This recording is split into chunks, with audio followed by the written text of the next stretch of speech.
Yeah, exactly. That's Ready? Sailing blue, red Cuba. Tumble, swim, Italy. Run, lead, sip Europe. Intense, tap dancing, Mount Everest. Pretty fun. Thoughtful media work. Learn Arabic. Kitty making bread. Blue, pink, black. So it's all in how you read it. There's pause. All right, title, Helpful Partnership. We serve and act, and it is exciting.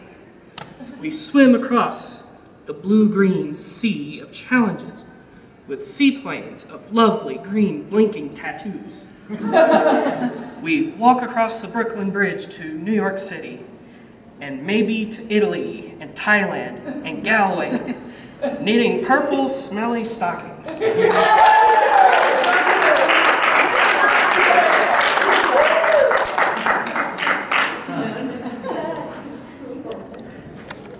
You can read it whichever direction. You want to read it?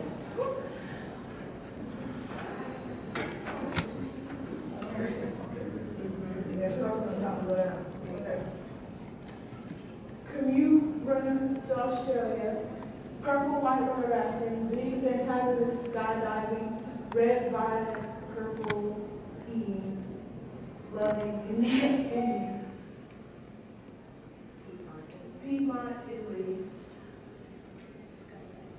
skydiving, travel to all 50 states, Italy, dancing to Rio, Brazil.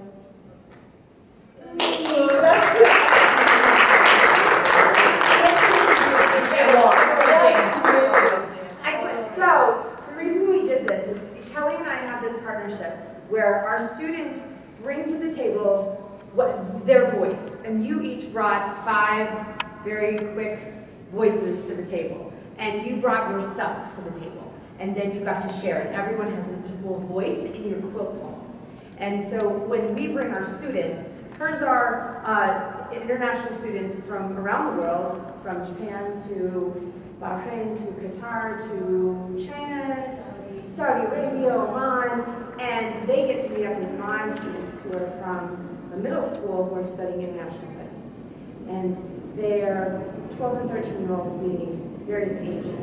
And their voices are very valid when they come together. And the other part of our partnership is an artistic version of bringing your voice to an art.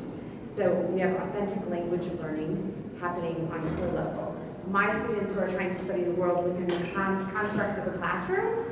So, this is a room, and the world is technically outside of this room. And it's very difficult to study the world when you are inside the building. So we try our best with the constructs of our walls, but it's so great when we get to partner. Hello, my name is Kelly Westfall. Yes, so I'm the instructor in terms of ESL. And what we've really found is the strength of the partnership is that both groups are really bringing their best assets to the table. So for my international students, away from home, really away from family. And so we really find even that those international college-age students love to have the opportunity to interact with a younger type brother and sister in a school environment. So that's a great fit. The other thing is someone is actually asking them about their country and their culture. And in a place where you're sort of the odd man out trying to fit in, make sure you do everything right, follow the rules exactly, suddenly it's, well, wait, we want to know what you do. And her students come to the table with background in culture and language. For instance, they studied Middle Eastern architecture. And the next time we got together, my international students brought a cutout of a piece of important architecture from their country to the table. We created a 7-foot poster that was sort of the skyline of the world with various architectural important pieces from all over the world. And her students who had recently studied Middle Eastern architecture suddenly were talking across the table to a kid from Oman, or a kid from Turkey, or a kid from Saudi Arabia, so they could actually talk about the things they had studied. So that's a little bit about our partnership, and we're thrilled to be here. So thank you. Thanks for your really hearty participation too in Everyone, Julie Dierberger. got this partnership together, which was Absolutely. We're going to do a little bit of context to that. And really, the very traditional PowerPoint, and then we'll do some other pieces. So, we're from Omaha. We have a crew from Omaha, Nebraska. And anybody been to Omaha? You have to come to Omaha. You have to come and visit us. We're hosting the International Research and Service Learning Community Engagement Conference in November, so we'd love to have you. But Omaha is a great community. It's a metropolitan area of about 800,000 people, and there's 11 school districts in Omaha right now. UNO is about 16,000 students. We have doctoral programs and a service learning academy. And Paul Sather is the director of the Service Learning Academy. Began in about 1997 and started with 7 courses in the Center for Faculty Development. And since then, it's really grown. In each semester, we have 80 courses taught using service learning. And about 5 years ago, one of the faculty members worked with a middle school and decided on a class, a collaborative service learning experience, and that's when this P16 initiative started. And so this is just the context for what Kelly and Melissa are going to share with you in a little bit. And it is very important to mention too that at UNO, being in the community and giving back and being a part of asking questions, helping to find answers and solutions is who we are. We are a metropolitan institution that believes in and supports faculty doing this kind of collaborative teaching and learning and research. So we have a community engagement center going. Actually, we broke ground in 2013. It's a 60,000 square foot facility that will be a bricks and mortar representation and facility that will be able to support the kind of collaborations that we're talking about, in addition, in service learning and in other ways that we haven't probably even been able to identify yet.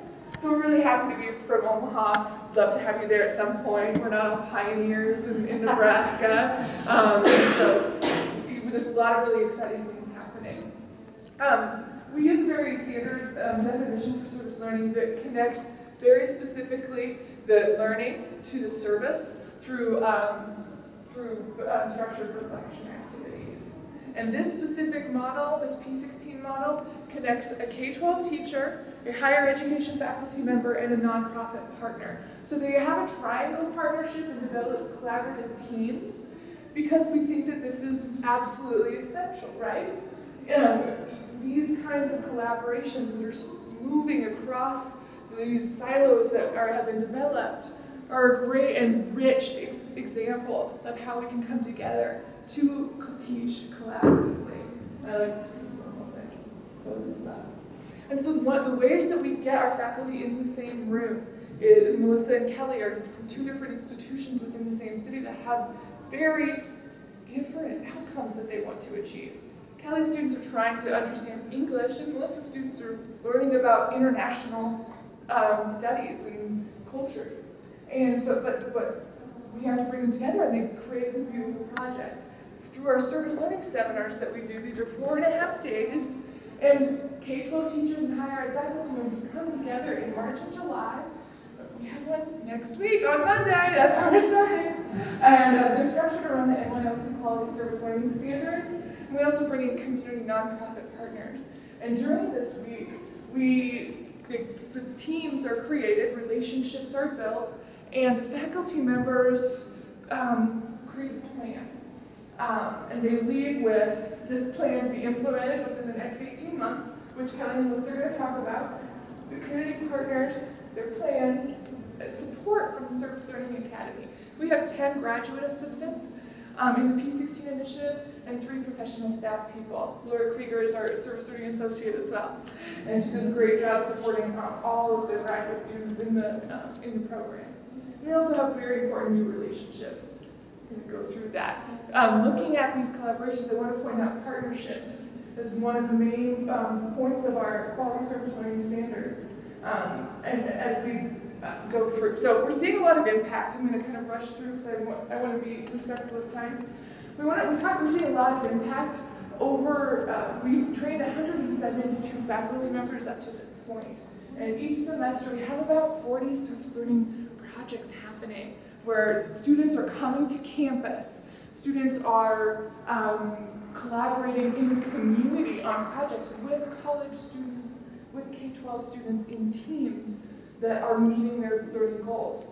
And we're starting to think about how that we translate these values to how we teach and learn and serve together in a more so yeah, we're developing and growing it. Sometimes it's a bit overwhelming. You know, 3,900 students last year connected through P16 service learning, and we do a pre and a post assessment with those students as well. So the impact is that the faculty members get in the seminar, they come in and then they understand service learning and they feel supported as a result of that. And they feel like, okay, I feel prepared, I'm comfortable doing this.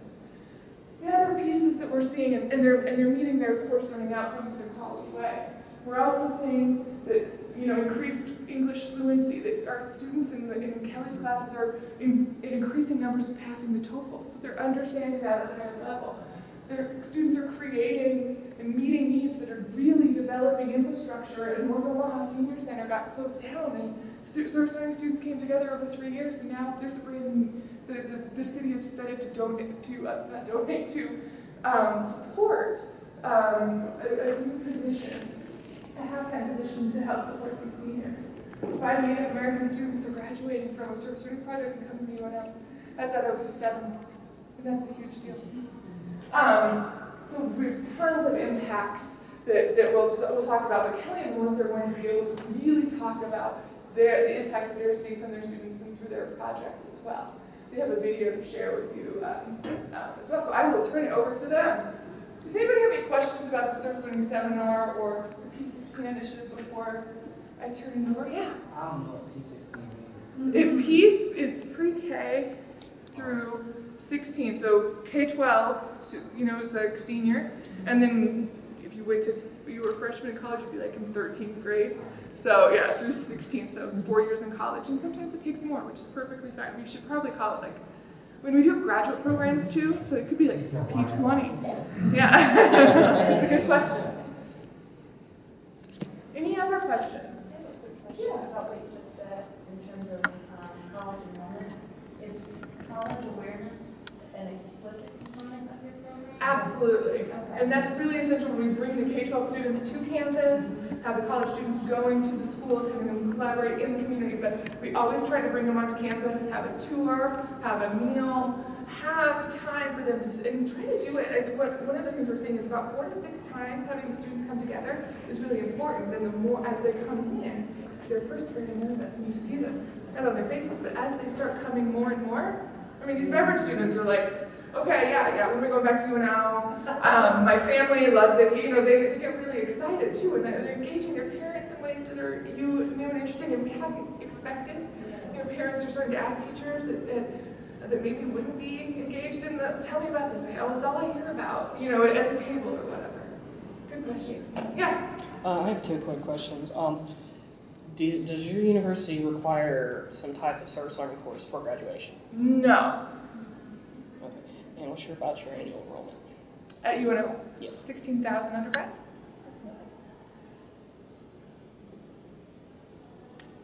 Great.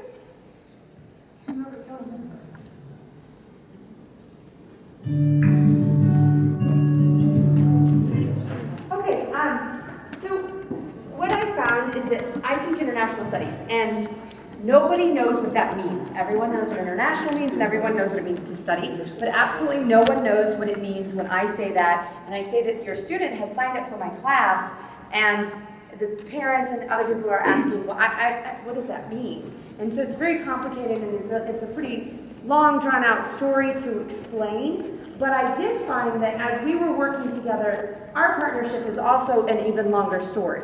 So with a video, I can tell a lot with imagery, and I can tell it mostly with my students, and I don't have to tell the story. So each time we get together to create an art project, or to create this one is we created PSAs for International Education Week. Each time our students gather, I gather all of the media, meaning all of the videotapes and all of the photos, and I put them in a story. And the reason I do that is because that way People can see it, I can show it later, and it's an excellent way for people to understand with imagery and words, and they don't have to be mine because the students are showcased, which is obviously why we're here. So you'll see the video you're going to show is the one where they were challenged before the interaction. Then both sides, the college students and her students, we talked about, did some handouts and work on what is a PSA, why do radio stations play them, you know, just the whole nature of a PSA. And then they were challenged with create a PSA that expresses why being a global citizen is important. Why is it important to be a global, or what does it mean to be a global citizen? And the other thing I think we've really landed on is perfection is not the goal. Like, we are not looking for perfect production of art or, you know, whatever it is they're creating. It's really about the interaction. And if we ever get something so perfect, but the interaction didn't go well, we're probably going to reevaluate and say, So our goal is really that the students have that relational interaction, and what they create, seriously, you know, in 42 minutes, what y'all created in 5 minutes to create a poem, it's amazing what people can do. So in this you see a little bit of, we filmed, these aren't the finished PSAs, but it's as they were working on these PSAs, we filmed them and took pictures, and let you watch. Yeah, I'm going to add to that, and that is, my classes are 42 minutes. So when we get together, they have 42 minutes to partner, get to know each other, figure each other's names out, do some proper introductions, some cultural understandings, and go. And then the bell's going to ring. And so, again, that perfection is not the key at all. Just like your poem, it might have felt a little uncomfortable to create a poem in such a short period of time, but that's the point. It's not the point of perfection, it's that you had a conversation in creating something. So that's really important. Does anyone here know about lights? How do you, I don't see this regular light switch.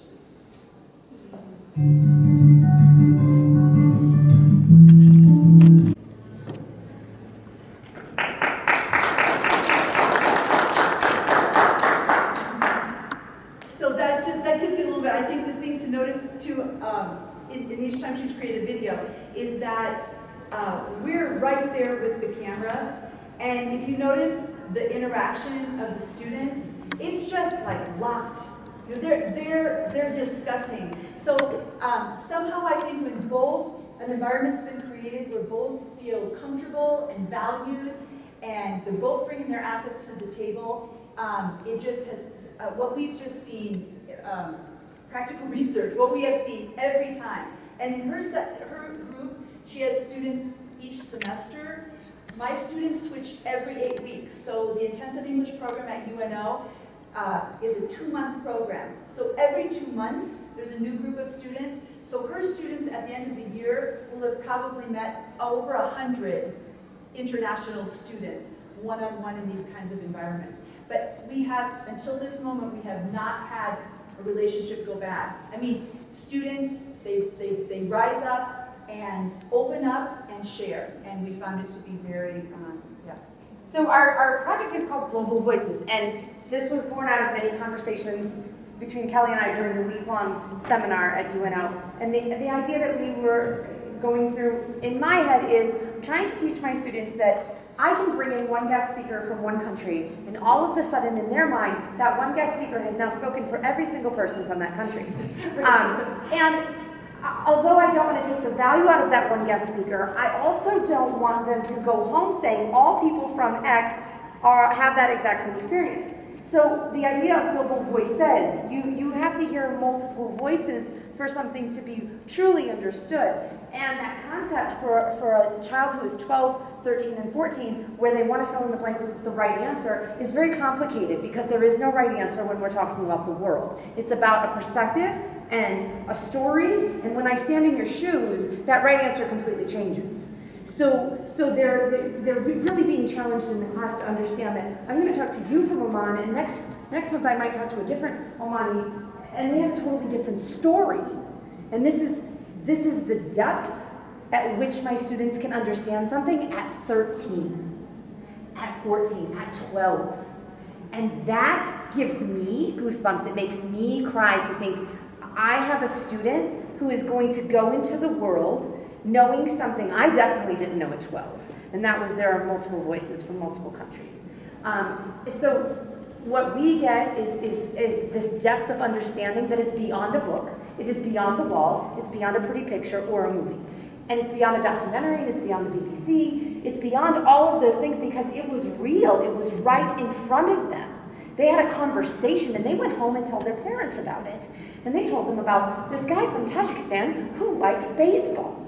And it now has become something where their dendrites are all activated, and now they're going to remember that there's this country called Tajikistan. And they're going to move forward from that point. And we had something in common, and that's another dendrite connected. And their brain is just so excited. And so they get to tell their parents, and their parents are excited because now they're hearing about school in their home. And it just is so excellent. And then all of your students come in and it just brightens our entire day, our school. Our principal is in love with every time that we're able to bring them to our school, as well as us coming to UNL. And then we also meet in various community centers to create artwork. So our art, one of them is the quilt behind us. There is a TED Talk called Israel Heart Iran, and it's Ronnie Edry. And he is an Israeli who decided that the enemy in his country was Iran, and he kept hearing about that, but he didn't know any Iranians, so he was really wondering how he could have an enemy that he didn't know. And if you haven't seen his TED Talk, I highly recommend it. But he's a graphic designer, and he said, so what do graphic designers do to process their ideas? They make pictures. So I made a picture, is what he says. And it was Israel, Heart, Iran. And he put it on Facebook. And he thought, that's it, okay, and we move on. But it became a phenomenon. And now there are multiple Facebook pages, and he is a worldwide speaker for peace. So we took his idea after, we watched the TED Talk, we talked about what it means to put an enemy in a box, put an enemy in a place that you've never been to, put an enemy on TV, and then not have any understanding of this quote-unquote said enemy. Or other than. It doesn't have to be an enemy, but if you are other than me, now we have a difficulty in understanding each other. So we partnered our students, one from pick a country in the world, and one from Beveridge, and they got to make a quilt square. And they got to choose their heart and choose their pattern and then decorate it. So it was country to country, city to city, or state to state. So we had a Bahraini student, who happens to be my student, who's from Bahrain, with one of her Japanese students. And so the top one is going to be where the student who made the quilt square was from, and then their partner. And they had this long conversation while making a quilt square. 42 minutes of a conversation making a quilt square. And then we got together with the Union for Contemporary Arts, which is one of our community partners. And she's a quilter. She made this massive quilt of voices. And it became this immense thing that represents all of the voices in a very solid way. And it goes back to the TED Talk, and you can go on. Yeah, so I think one the other thing we've seen really raised up is student voice, and the idea of the quilt even came about of what could we create a value that would express all of our voices. You know, they know about this partnership, and one of her students said, what if we did a quilt?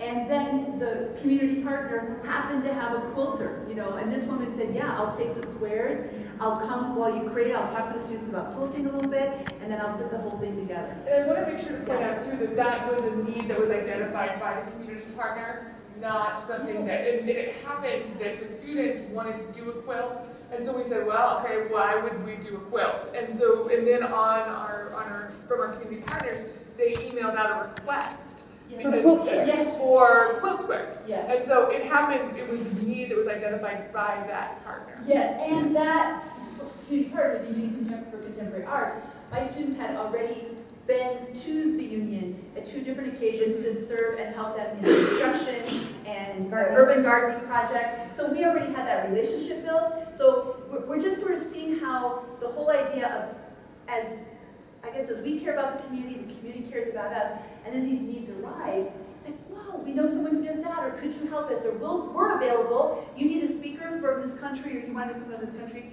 we're available. And service learning, we're super fortunate in Omaha to have the Service Learning Academy, which does support us at every level. We have a graduate student, her name's Sandra. She's as much a part of this project as we are. She supports us in any way possible.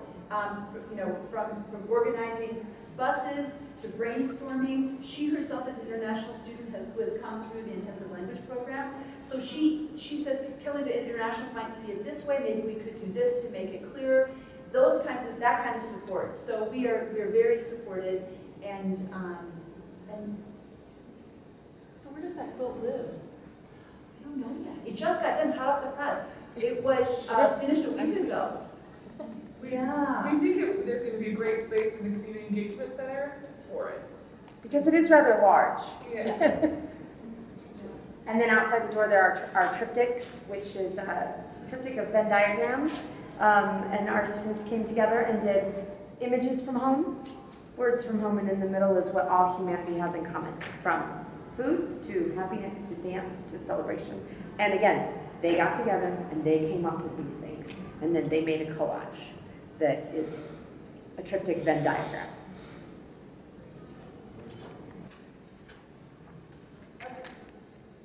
So this video was made by Caitlin Poling, who couldn't be with us on this trip, but she has gotten a lot of experience from this project in an interest that isn't necessarily supported in the school context, but that she's been able to explore within the project. So she's very proud of that work, and we're glad we could share it together. My name is Emily Nemeth. I'm a doctoral candidate at Ohio State in the School of Teaching and Learning. And my funding basically comes from this project. So initially, I was just course support on a class that Ms. Washington took. And then out of that, generated a dissertation interest. So I'm here as researcher, partner, and representative of CEA, the Columbus Education Association, the National Education Association, where our grant monies come from, and Ohio State University. So we just wanted to start with telling you about how we frame our study, or frame our work in terms of service learning. Most of you in the room are probably familiar with some definition. We like to be explicit about how we're thinking about it. So this is from Youth Service America, and it's service learning as a teaching and learning strategy that integrates meaningful service grounded in the community, and making reflective ties to learning, building civic engagement, and strengthening communities. Why service learning? Ms. Washington and I have had a few conversations about the way that service learning is going to assist her and other teachers in connecting to the Common Core as we begin to think more intently on those issues and on those standards. The higher order thinking skills, inference, critical thinking. Service learning allows or provides a platform for a lot of that work. And as has been echoed, I think, in the first presenter's presentation, also in this video, it's a unique opportunity for students to find their voice, for them really to insert themselves in their classroom setting. So as I said, I'm here to represent the National Education Association, our local union, Columbus Education Association in Ohio State. And then Columbus City Schools is obviously nicely represented. We formed this partnership about 4 years ago from a Learn and Serve grant. We received $550,000 from Learn and Serve. This was granted to the National Education Association, who was charged with finding priority schools in the United States who could use additional support. And Roberta Hantag, Hankton, who couldn't be with us this afternoon, is the representative at NEA who said Columbus City Schools. And so this $550,000 came to Ohio, to Columbus, and Dr. Valerie Kinlock taught a course, which Ms. Washington participated in, on or with teachers, Ms. Washington being one of them, who were interested in doing service learning in the classroom. What this grant allowed us to do is to teach that course, provide free textbooks to the teachers who participated, and then grant mini grants to all of the teachers and their students. And then here's just a listing of our partners. So to date, we've had 75 teachers from the district. This last summer, we also had guidance counselors, media and technology staff, community center representatives who are interested in doing this work, and then 2,700 students who have participated in these projects. 17,000 community beneficiaries, so people who have benefited from the work that the students are doing, and 55 community school partnerships.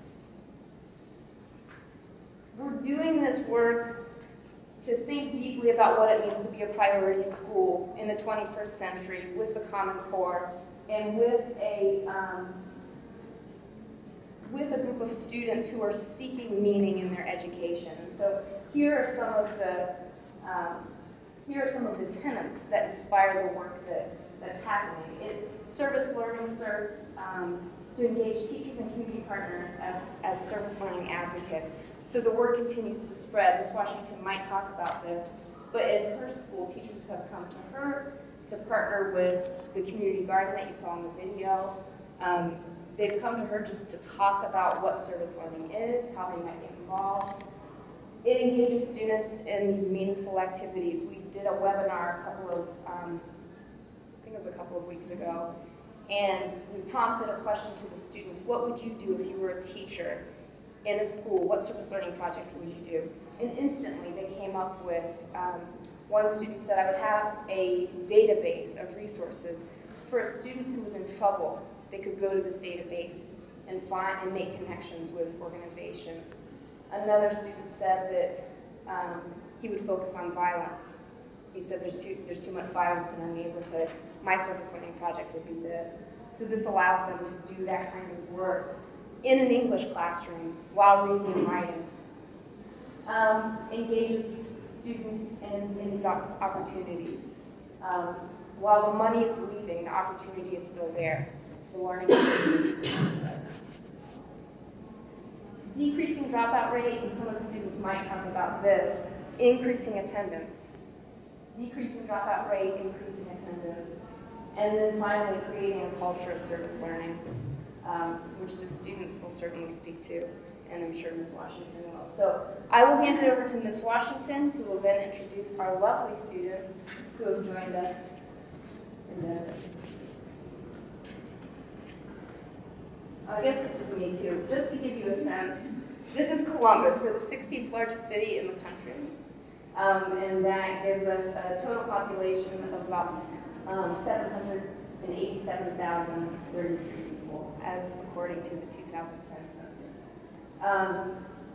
We have a diverse range of industry and business types. We're home of Nationwide Insurance. We have some big hubs in Columbus. And we are the number one zoo and the number one library system in the country.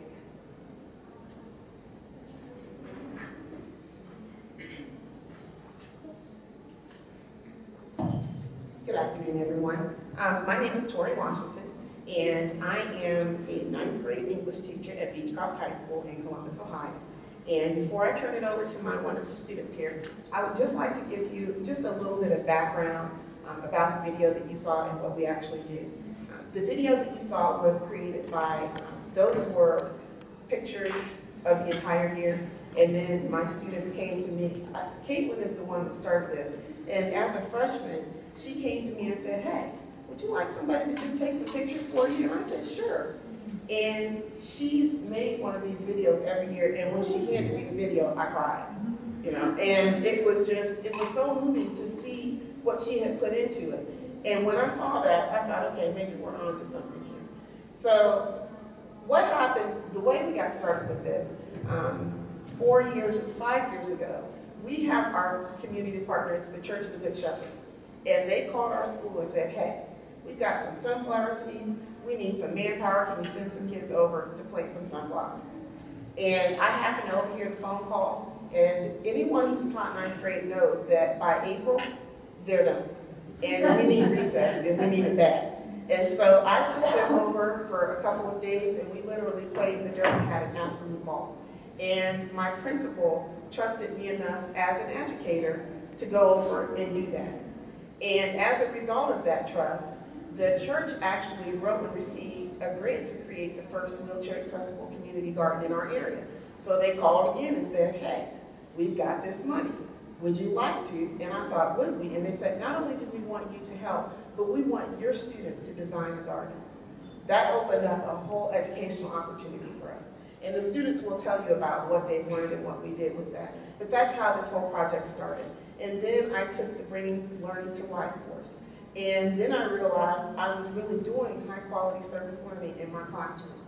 And when they offered us the opportunity to take the class and then write for a $1,500 grant, I ran to it because that was a lot of things that I could get done in the classroom. So we were able to use that money to buy an iPad for our classroom. We bought digital cameras. We were able to go on field trips. We were able to host luncheons with our students who have physical disabilities so that we can have real conversations with them. So we've done a lot with that money. And so I have some wonderful students here with me. The video was a creation of several students collaborating. And the project, our primary partner is the Church of the Good Shepherd. And the garden is actually on the church grounds, which is literally across the street. So all of my 9th grade students that come to me, every year we do a fall cleanup. And we go over and work for a few days, and then we also assist with the planning of the garden. And it's actually spread to our science department. Our science department, if you saw in the video, they were actually making origami flower pots and growing the seedlings because those are given as gifts to the community members who purchase the plots for the summer. So our art department is involved. They are getting ready to create murals on the front of the garden beds. And as you saw last year, we actually partnered with Home Depot, and they came out and they helped us build a sidewalk. And they said, hey, we're going to do this in a day. And I thought, me and my 9th graders are going to build a sidewalk in a day. And they said, yeah, and we did. We got it all done. So it is truly wheelchair accessible now. So it's been an exciting 5 years. And what I'm going to do is introduce my wonderful students to you. The neatest part about this journey that we've been on over the last 5 years has been watching my students grow. The students that I have with me today, I have a senior with me today who is Chelsea Rogers. She has been with me from the beginning, and I'm excited for her to tell you what she's learned and how this has become a big part of her life. And then I have 3 sophomores with me. I have Tyshawn Davidson, I have Scott Skase, and I have Taryn Lewis-Smith with me, and they are sophomores. And when Chelsea was a freshman, we actually formed what the kids nicknamed the design team. And the design team was that small group of anywhere from 5 to 10 students who actually planned the project to roll out to all of my other 9th graders. And every year, that design team is more than welcome to stay with me. They don't have to leave it. So that's how we end up with the different grade levels, even though I primarily teach freshmen. So without saying anything else, I am going to turn it over to them, and then afterwards we'll answer any questions that you might have.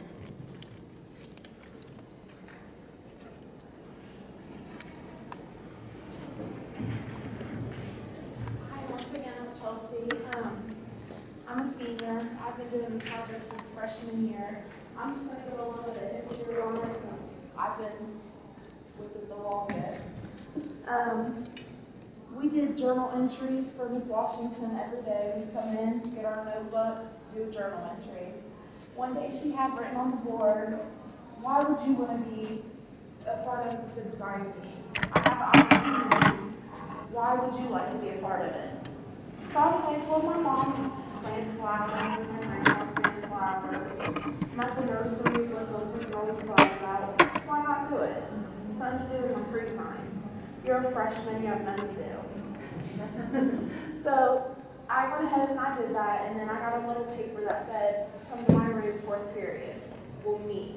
So then we went in, and there was probably 10 of us, and she picked 2 from each of her classes, so that way she had a representative from each of her classes. And we met several times throughout freshman year with the blueprints, starting because I live in this community. And as you see, it started from absolutely nothing there to having the flowers right there, and then that's present, that's today, the far right one. My freshman class, we helped build the raised beds. So this is the first wheelchair accessible garden in our Sharon Woods Community Garden. And Beechcroft has a lot of kids with disabilities and kids in wheelchairs, and our community also has a lot of people who are elderly, has disabilities, or in wheelchairs and can't necessarily get down on the ground, they can't bend over. So it's easier, and there's 3 heights. It goes from like 4 inches to 8 and 10. So that way it's all different heights. That way it's adjustable for each person, whether or not what you have. We've been able to take road trips to the local nursery in Westerville, Ohio. It's called Kurtz Brothers. And they've taught us a lot of things I didn't know, perennials, annuals. There's a difference between what has to be in the shade, what has to be in the sun, stuff I didn't even know. We've made a TV appearance on Good Day Columbus with Gail Hogan about community partnerships and how this is rising awareness to our community. We went to the Rotary Club, their Service Above Self Fair, and won exemplary of the school for 2 years in a row now. We spoke, me and another senior, we went and spoke to over 300 principals at the All-City Principals meeting this summer. And we also were featured in the Northland News, which is on some of the tables. You know, just sitting there, like I was telling Miss Washington earlier today, if you had asked me my freshman year, would we be sitting in front of you all today in Denver? I would say no. Honestly, coming back my sophomore year, I was like, we're not going to continue doing this flower thing. But, I mean, it's just something that's grown to you, and it's fun. You're getting out there, you're helping people, and it's just fun it's something fun to do. But at the same time, rewarding.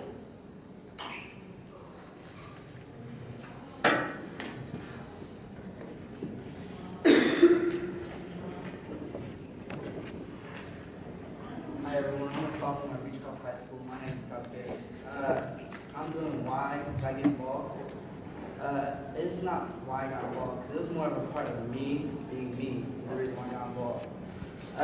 In 7th grade, I started working with kids in wheelchairs, getting their lunches and helping them against bullying. This opportunity helped me graduate and get community service hours. Also, I am getting involved with kids in wheelchairs and build community. There's other quotes that my teammates and I have come up with at the time, me, Terrence, and Sophie. We all got involved with this community, not because we were forced to, it's because we wanted to. We've had our friends, we've had our best friends, our friends want to come and join it. We make posters, and like every week we come in for lunch and we just talk about it. And when I told Ms. Washington about why I wanted to get involved, she told me I had to come in that Tuesday. Well, my 7th grade year, I was sitting at lunch and I seen a kid drop his lunch because some kid walked over and knocked it off his table. Well, me being me, I love everybody. I don't hate nobody. I walked over and took out his lunch. Well, since then, I've helped with kids with special needs. I do my study hall with Girl Home. And what happened is when I came to Beechcroft High School my 9th grade year, Ms. Washington told me I could get my community service and my hours for graduation. I can help my community and help it get bigger. Something Terrence said I really like. I was new to the school and wanted to meet new people. She got one of the main reasons why she got involved is she needed to meet new people. But Terrence is like a really great person, and she's a parent. She got involved. She wanted to go too.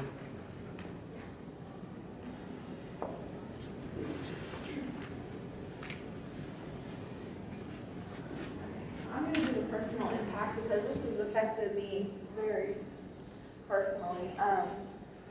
I bounce back between, because I'm going to college next year, I bounce back between where I want to be. A doctor, nurse, teacher, businesswoman.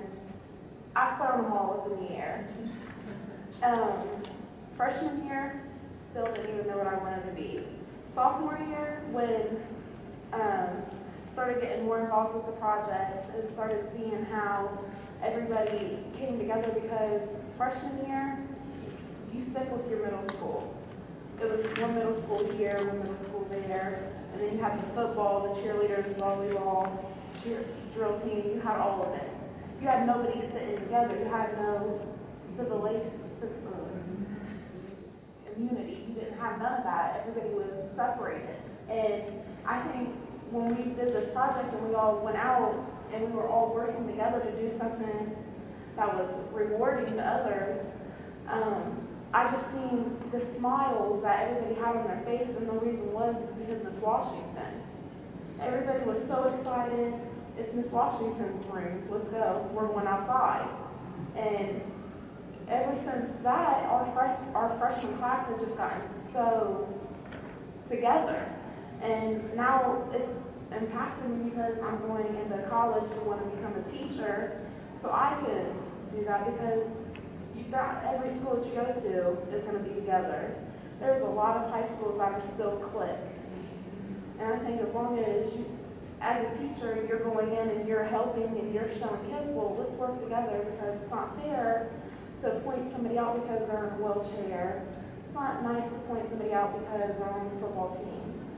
Let's get everybody together. So this has affected me very personally, and it's also affected me with my social skills, my speaking skills, because freshman year, I was the girl who sat back to class, didn't talk, very quiet.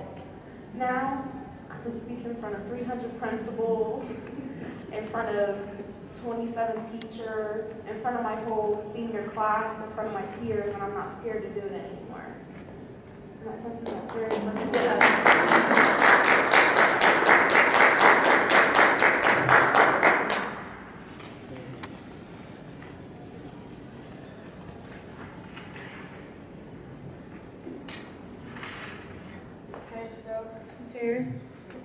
And before I start, thank you, Scott, for the compliment. And we're doing the impact on others. And really, if you look at the quotes, in 3 of them, it does say cliques, which is a major part of high school. No matter what high school you go to, no matter how hard you try, you can't break up a clique. It's something, people are comfortable with cliques. It's just things that naturally come. I mean, even when you go to work, and there's certain groups of people who just talk to each other because they have similarities or they like each other. And when it comes down to this, sometimes some cliques don't agree with others, which can cause fights and disagreements and a lot of other things that aren't pleasant to have in a school environment. Well, when we start this, nobody really gardens in our school. So that's something that none of the cliques have, something they all can try as one, not because, oh, all the populars are going to go garden, all the weirdos are going to go garden. No, the school is going to go garden. And when you look and you see the quietest kid in the class and the loudest kid in the class standing right next to the same bed, working around the same flower, the same area, it's really a big picture to look at. It's how come it took so long for things like this to happen? And it's because when you put certain projects like this together that people aren't used to, it's something new for everyone to try. So when the real impact on others is, it kind of broke everything down and put it into one big group of people who can connect and talk to each other and have fun. And like she said, ninth graders need to get outside by the time it comes to the end of the year, and 40 minutes at lunch isn't going to do it. So that extra time in her class to get outside and garden and get in the dirt surprisingly actually helps, and it makes the school better, and it makes you talk to new people. And yes.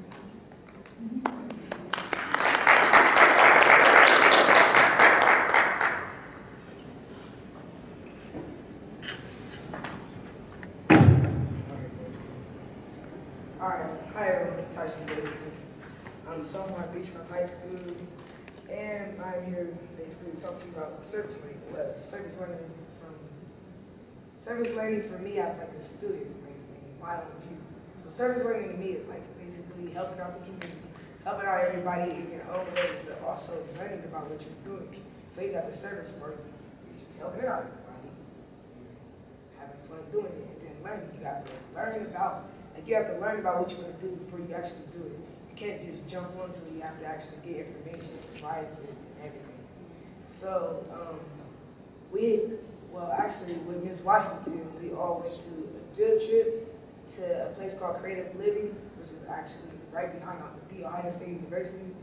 And it's basically an apartment complex that people with disabilities could live independently by themselves and not have to worry about living with other people and base their life around their parents and everybody in their life. So they have like 24-hour assistance, and like they make it in every single apartment they make it that you can access this button to push it called the lobby. So if you need anything, they come help you, whatever. And I go there every Saturday and Sunday every weekend. I take the weekend off all the time. Don't do nothing on the weekends besides go to Creative Living and help volunteer. Been volunteering since I was in 6th grade. You know, I'm a sophomore, so I've been doing that for a while now. And basically, that's what service learning gives to me as a student.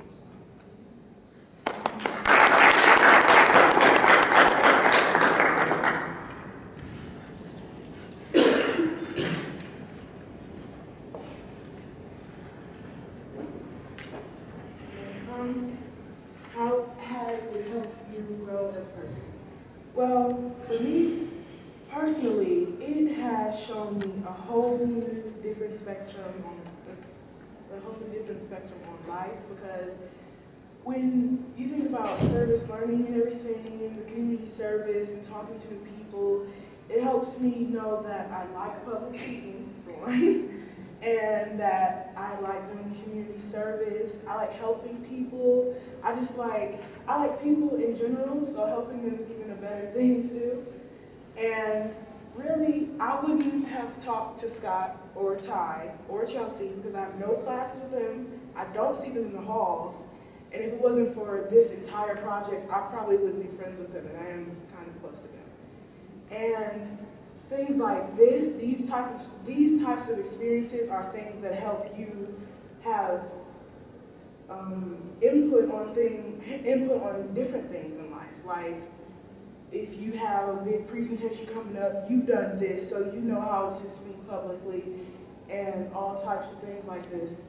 So as a person, really, it's really helped me build lots of character and get over the fear of public speaking, because we've done lots of these, so you kind of have to get over that pretty early on.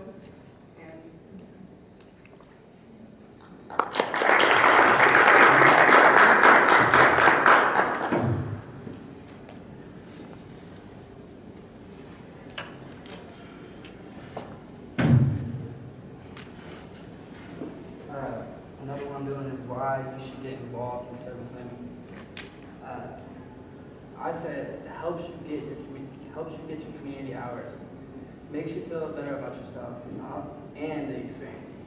What I mean about the experience is you have your friends around you, and what the experience you get with your friends is something that's greater than that.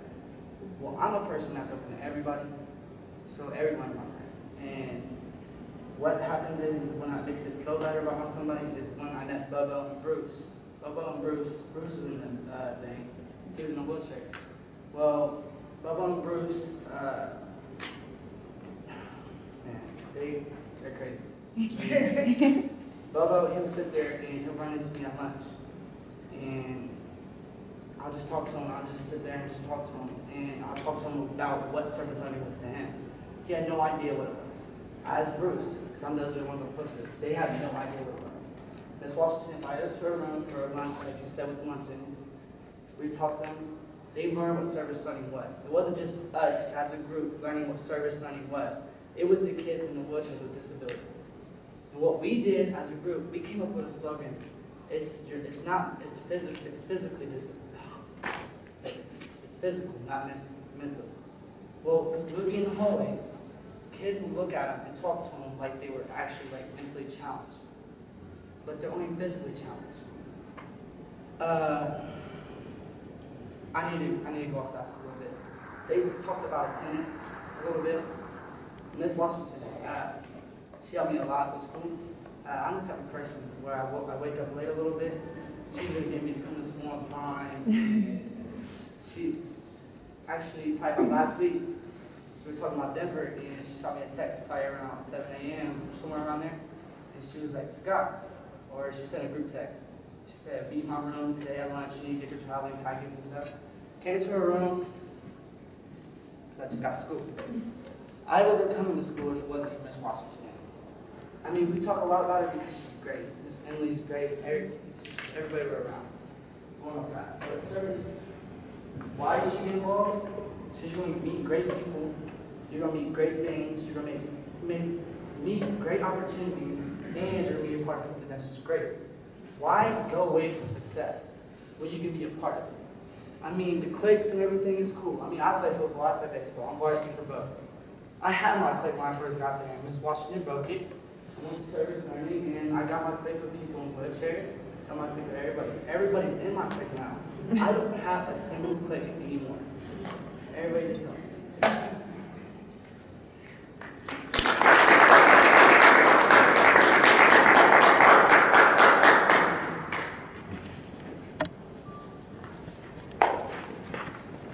Okay, I just want to thank you all for giving us this opportunity. This has been a growing experience for us. It has provided great leadership opportunities for my students. Like they said, if you would have asked us 4 years ago, if someone would have invited us to a conference to speak about what we do, we would have been thinking, no, us, really? But it has just been a great experience for my students. It's been a life-changing experience for me as an educator. It's not all about going to the garden and planting flowers. That's a huge part of it. The relationship piece is huge. But yes, we have our standards, and there are things that I must do in the classroom. So we focus a lot of our literature, a lot of our writing and reading, and the things that we do in the classroom around that also. I'll give you a good example. There's a little book out that most of you have probably heard before called Seed Folks. And as a way to introduce the garden this year, I had my students read Seed Folks. And we had gone over to the garden for a few days to do some cleanup. And one of my students, just in the middle of class, blurted out, Miss Washington. I said, yes, she said, we're reading about a community garden and we just went and cleaned the garden. And I said, yes. And it was like, to see that light bulb moment when she made that connection was just, it was really neat to see. So it's been a learning experience for me as a teacher. As I said in the voiceover in the video, one of the things that I have learned is to empower my students and listen to their ideas. And I literally gave them the idea and they ran with it. They have done all the planning, they've done the arranging, they have done it all with guidance, but they've done it all. And they have been very committed to that, and for that I would like to thank them because they have been a great group to work with.